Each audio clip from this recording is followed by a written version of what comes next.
Fala, bonitinhos e bonitinhas. Voltamos aqui então.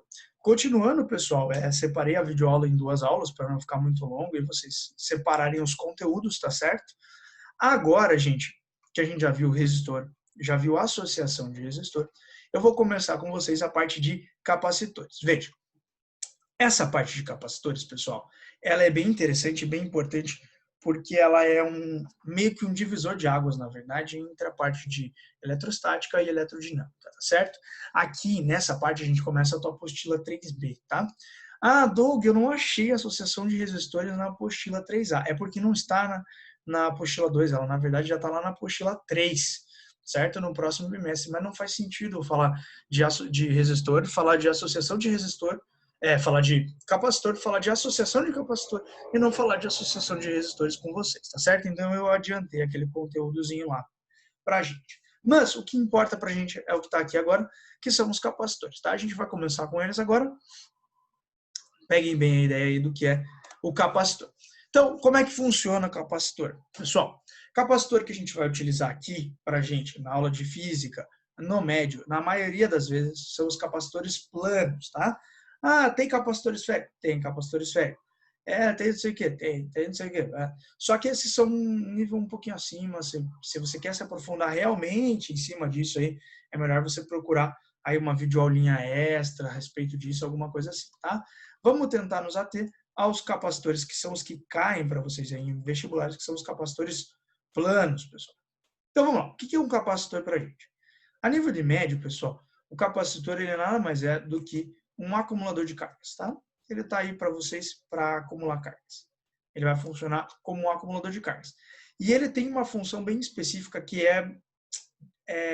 dissipar essas cargas rapidamente, tá? Então ele acumula tudo, beleza? Tá, perdão. Tá lá acumulado, pá, bonitinho nas placas dele. E aí ele faz o quê? Ele libera isso rapidamente. Então ele produz uma corrente elétrica bem rápida, bem intensa e bem forte, mas que acaba num instante, ele descarrega o capacitor. E como é que funciona isso? Qual que é a intenção disso? Pessoal, o capacitor ele faz o seguinte, tá?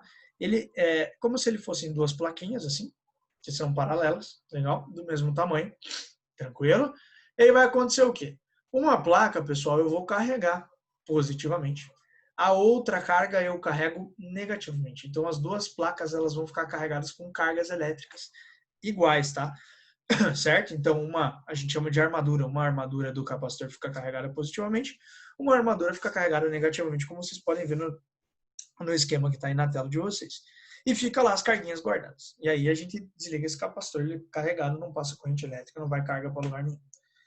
De repente, eu ativo esse capacitor. E aí ele descarrega essas cargas. Ou seja, a parte que está negativa libera elétrons para a parte que está positiva e ele neutraliza as placas do nosso capacitor. Certo? Exemplos do nosso dia a dia, pessoal. Por exemplo, o flash. Tá? Gente, esse flash aqui, tá, da câmera do celular, não é um capacitor. Legal?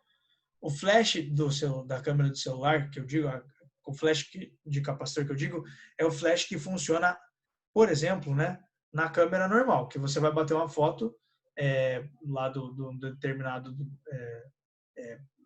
de uma determinada coisa e ele bate rapidamente o flash, ele dá um certo, igual aconteceu aqui com vocês agora, tá vendo? Então a diferença tá o flash lá da câmera, isso aqui é um LEDzinho que liga rapidamente, tá? Flash da câmera fotográfica, ele vai funcionar como um capacitor, fica lá carregadinho, eu preciso que ele descarregue bem rápido e emita uma luz bem forte, rapidão, para iluminar o ambiente. E não ficar ligado lá o flash constantemente, tá? Outro exemplo, desfibrilador, que é aquele negócio para você dar um choque na pessoa que está com parada cardíaca, né? Para fazer a corrente elétrica correr pelo coração dela e estimular a musculatura do coração.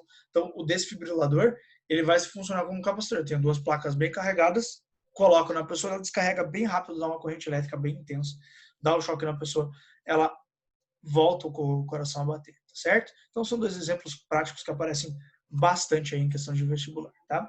Ligado ao capacitor, pessoal, a gente tem uma grandeza associada a ele, chamada de capacitância. O que é a capacitância? Ela é dada pela letra C, tá? E é nada mais do que a quantidade de carga pela diferença de potencial associada às placas do capacitor, tá? Então, o que isso quer dizer, gente?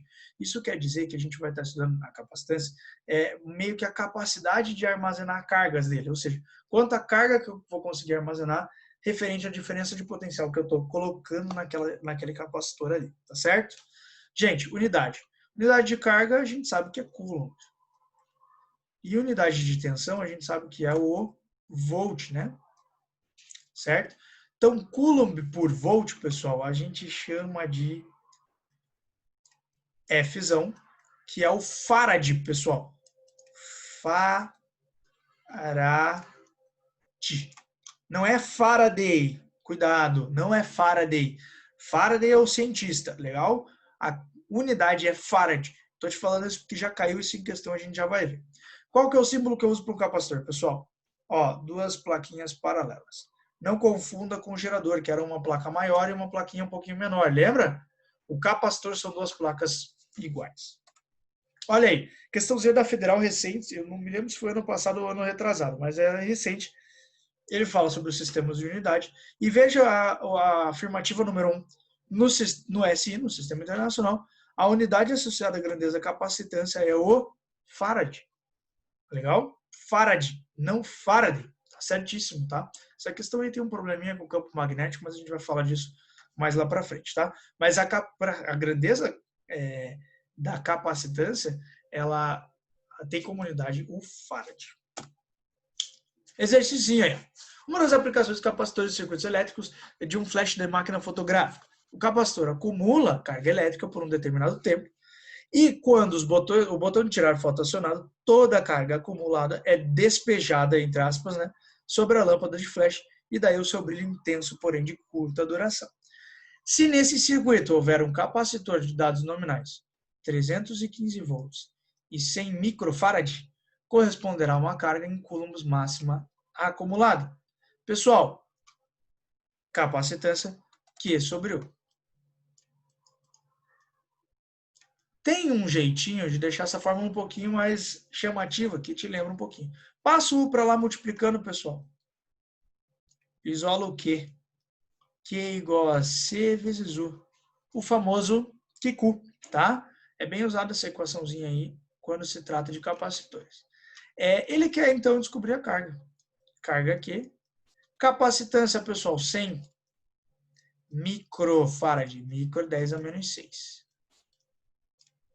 E o volts aí, o U, é 315. Beleza? Tranquilo, né? Ou seja, gente, fazendo a continha aí. Corta esses dois zeros aqui, ficou 10 a menos 4. Certo? Anda 4 vezes com a vírgula para o lado. Ó. 1, 2, 3, 4. 0,0315 coulombs. Pode marcar a letra D de Doug aí. Tranquilão, gente? Fácil, né? Simples. Beleza. E quando a capacitância, pessoal, depende aí da geometria do capacitor que a gente está estudando. Como é que a gente faz? Como eu falei para vocês, a gente vai estudar a geometria do capacitor de placas paralelas e plano, tá? Que ele é o mais cobrado e mais utilizado aí. Como é que funciona para a gente achar a capacitância baseado na geometria? A gente fez isso para o resistor, né? A gente usava a URI, que é a nossa lei, lá para achar a capacitância, mas a gente também tinha a segunda lei de Ohm, que era a formulinha da rola, né? Aqui para o capacitor vale a mesma ideia. A gente tem a definição, né? O QCU, mas a gente também tem aqui como achar a capacitância baseado na sua geometria. Como que eu faço isso? Eu acho a capacitância pela formulinha aqui, EA sobre D. O que é o E, pessoal? Ele é o material dielétrico do meio, tá? Ele é relacionado ao material. Como assim? Ele é o isolante.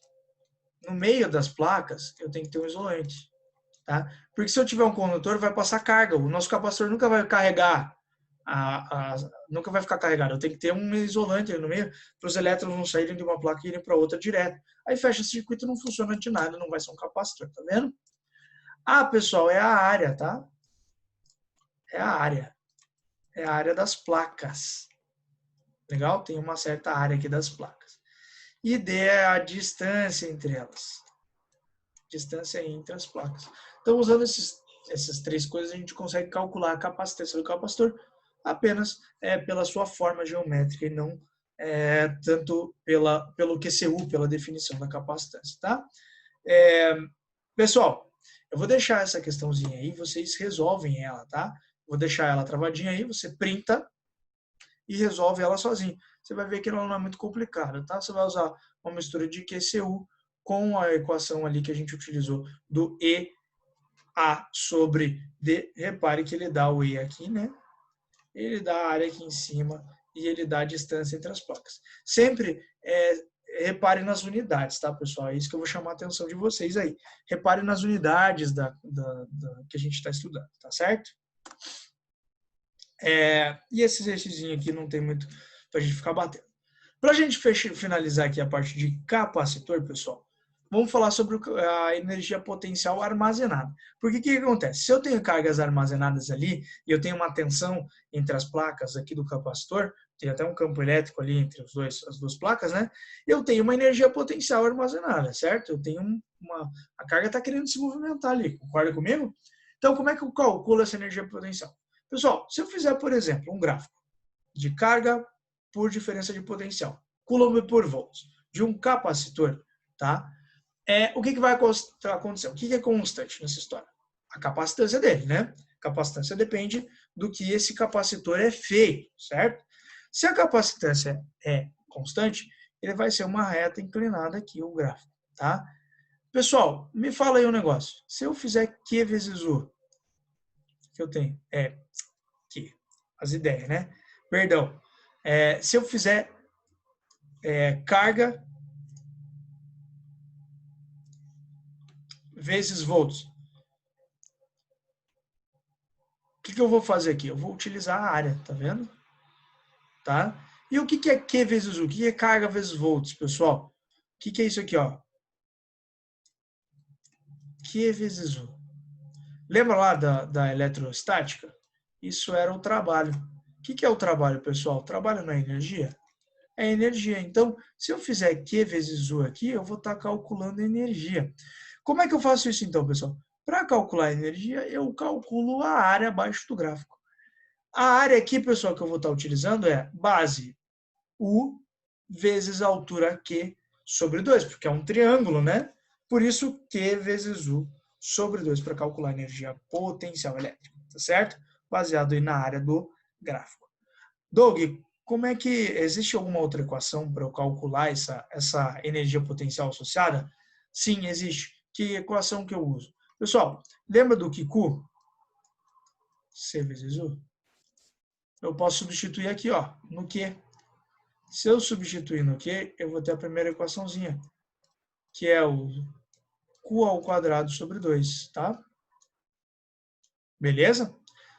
Outra coisa que eu posso fazer também é isolar o U e substituir lá na primeira equação. Se eu fizer isso, pessoal, eu vou ter uma outra forma de equação, que é Q sobre 2C. Então, ó, eu posso usar qualquer uma dessas três equações para associar a energia potencial elétrica. Beleza? Tranquilo, né? Vamos a exercíciozinho aí da nossa UFPR, tá, pessoal? Então, ó, um dado capacitor apresenta uma certa quantidade de carga e suas placas submetidas a uma certa tensão. O gráfico ao lado, ou abaixo nesse caso, né, apresenta o comportamento da carga Q em microcoulombs desse capacitor em algumas tensões V aplicadas. Então, ele coloca lá 32 microcoulombs quando eu tenho 2 volts aí associados a ele, por exemplo, né? Com base no gráfico, assinale a alternativa que expressa corretamente a energia U armazenada nesse capacitor quando submetido a uma tensão de 3 volts. Tá? Então, quando ele tiver 3 volts, qual vai ser a nossa energia? Ele chamou de U, mas você pode chamar de EP, igual eu fiz lá. A energia potencial, pessoal, vai ser Q vezes U sobre 2. Tá. Quando eu tenho 3 aqui, ó, né, tem 3 no U lá, eu não sei quanto vale essa determinada carga. Aí me complicou a vida, né, gente? O que eu posso fazer aqui? Pô, eu posso usar outra fórmula? Posso, né? C vezes U ao quadrado sobre 2, por exemplo. Essa equação vai me servir? Eu não tenho C, né, gente? mas ele é fácil da gente descobrir. Como? Lembra do Kikur? Vamos usar o Kikur. Ó, a carga. Qual carga que eu vou pegar? Tanto faz, você pode usar o 64 ou o 32, dá na mesma, tá? Eu vou usar o 32. 32 micro, tá? Ele é igual a capacitância, que eu não sei quanto vale, vezes a diferença de potencial, que é 2. Passa o 2 lá, dividindo. Vai dar 16 microfarad. Pessoal, se eu usasse a de cima, 64,4, daria o mesmo 16, tá vendo? Tem que dar a mesma coisa. Pô, agora tem a capacitância. Tem diferença de potencial, que é o 3. Dá para descobrir, né? Ó, energia potencial é C, 16 micro. Estou deixando o micro aqui isolado porque a resposta está em micro. Diferença de potencial, pessoal, 3 ao quadrado sobre 2.